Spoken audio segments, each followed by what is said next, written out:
this particular parable today, Jesus describes really a very familiar scene to the people in Palestine in that day. Usually around August, toward the end of August and the 1st of September, it was time to harvest. Harvest the grapes is what they would do. This was not an unusual thing. So Jesus is actually telling them something in a parable that they're very much aware of. The laborers crowd into the towns, they're migrants, and they know it's about time for the harvest to take place. So they come into the towns in hopes of being hired. Now the going rate for a day's labor was a denarius. That's not something Jesus just picked out of the air for this particular parable. In most cases, people were paid a denarius for a day's work.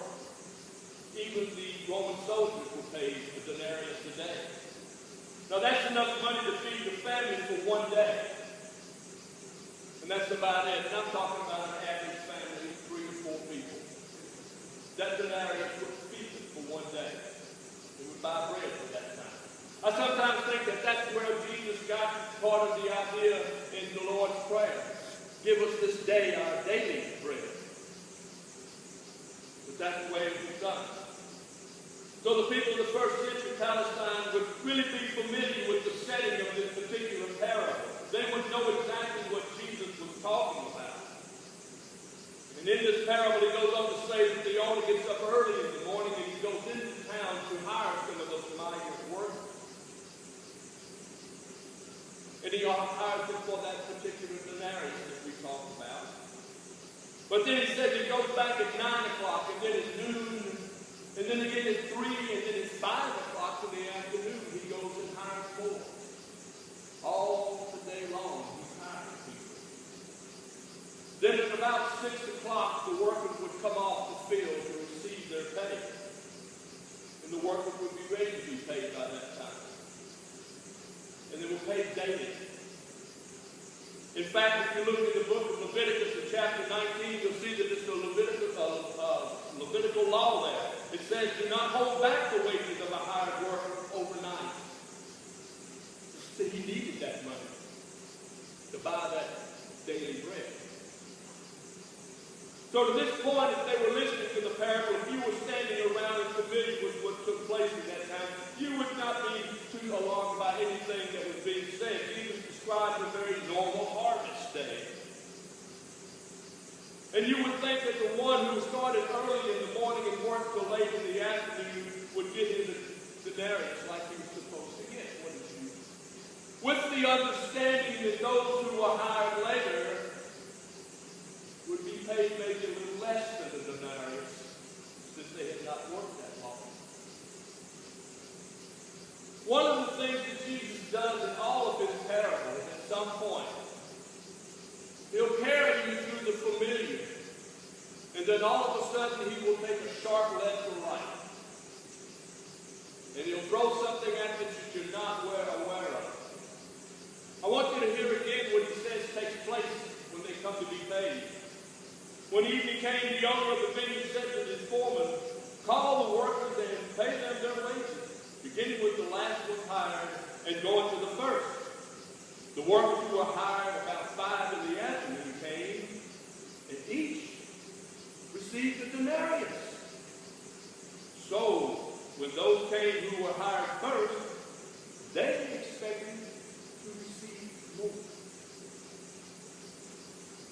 But each one of them also received a denarius.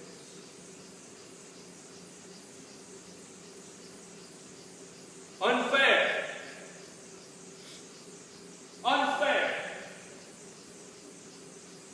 The workers had been working all day long, felt a little bit slighted. Matthew tells us they were a little disgruntled. I think they were very mad. I think that they were irate. I think that they were somewhat resentful as to what is taking place here. I mean, they had been in the field the longest. They had harvested more than anybody else. They had endured the midday Palestinian heat. So they go to the owner and voice their complaint.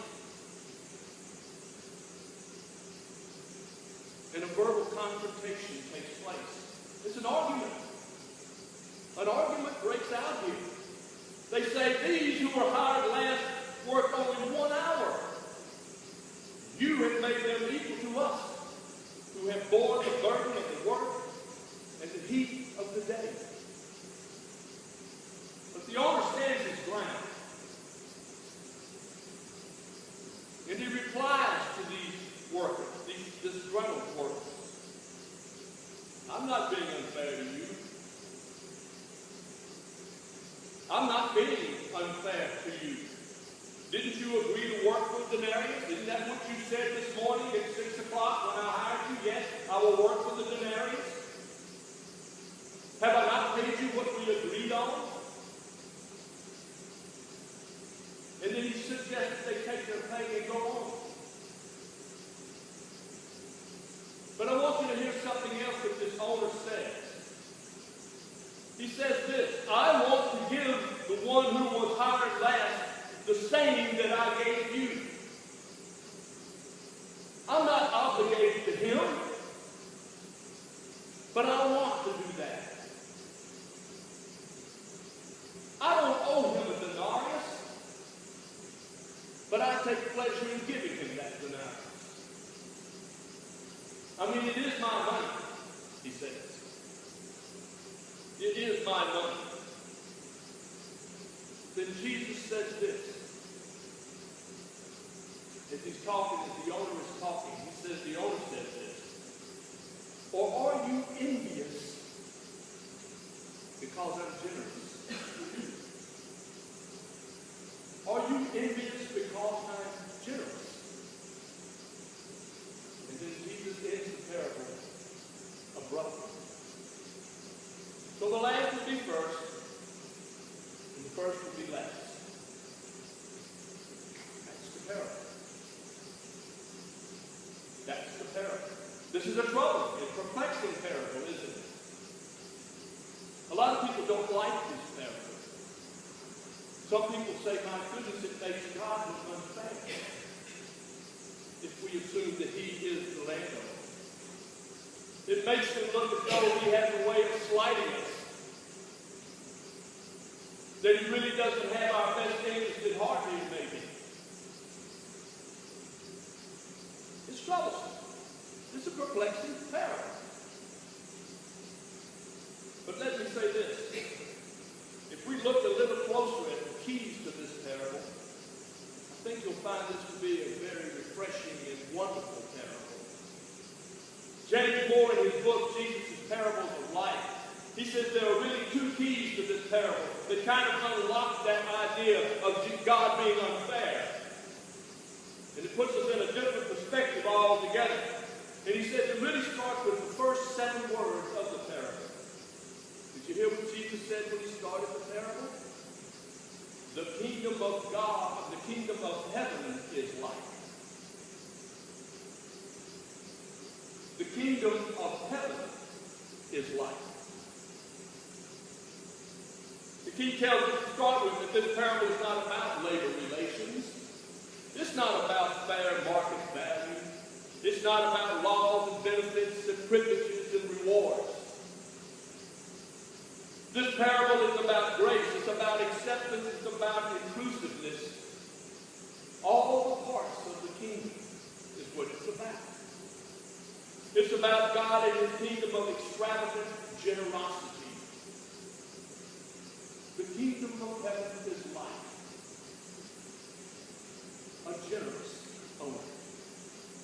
God's kingdom of generosity is for everybody, even those who come late. No one's excluded from the generosity. God's generosity falls on all the creation. Everybody is included in it. His generosity falls upon the helpless, those who can't contribute to the kingdom. He offers it to them. He says this, let the little children come to me, and do not hinder them. For the kingdom of heaven belongs to such as these. That's kingdom generosity. That's God's generosity. And if that's not enough, the generosity can also be heard in a conversation between a dying thief on a cross and our Master when Jesus, remember me when you come into your kingdom. And Jesus said, I tell you, you will be with me this day in paradise. That's God's generosity. It is for all. The kingdom of heaven, the last will be first, and the first will be last. Why? Because God's kingdom works different than the kingdoms of this world. Was standing before Pontius Pilate, and Pontius asked him, where is the kingdom? What did Jesus tell him? It's not of this world. You can't comprehend it. It's not of this world. But then there's a second key that helps us unlock this parable. And that is this. It is our attitude towards God's generosity. Our attitude towards God's generosity. Did you hear what he asked, what the owner asked the laborers? Are you envious? Are you jealous because I'm a generous owner? Are you envious of that? That's what he asked. This is not the only parable where we see envy standing in the way of the kingdom. You can look at the prodigal son if you want to, and you can see that the older son that stayed home refused to accept the young brother's coming home. The elder brother in the prodigal son found himself cut off from God's generosity. You know why? Because he was envious of his brother. He couldn't accept the joy and the happiness of having a brother home. He was more concerned about his own situation. I stayed here with you the whole time. You throw a party for him that's been away, and you haven't even given me a goat to celebrate with my friends, he said. But he cuts himself off with God's generosity. You don't take anything else with you today when you leave. Take this. Envy has no place in God's kingdom. Envy has no place in God's kingdom. Those who are envious of God's generosity sincerely find themselves cut off from that generosity. But understand this, it's not God that cuts them off. We cut ourselves off through our envious acts. God does not cut us off. We cut ourselves off. Dwight Moody told a story about the envious eagle. He said there was an eagle that was extremely envious of another eagle that could fly better than him. And as he watched him, he became extremely jealous.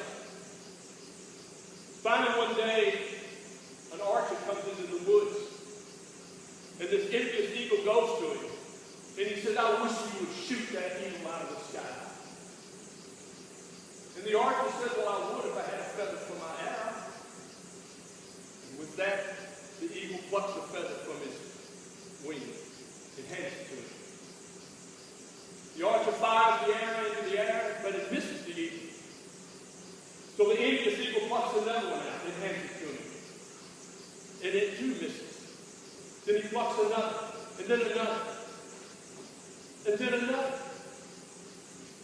When it was all over, he was a featherless eagle. He himself didn't fly.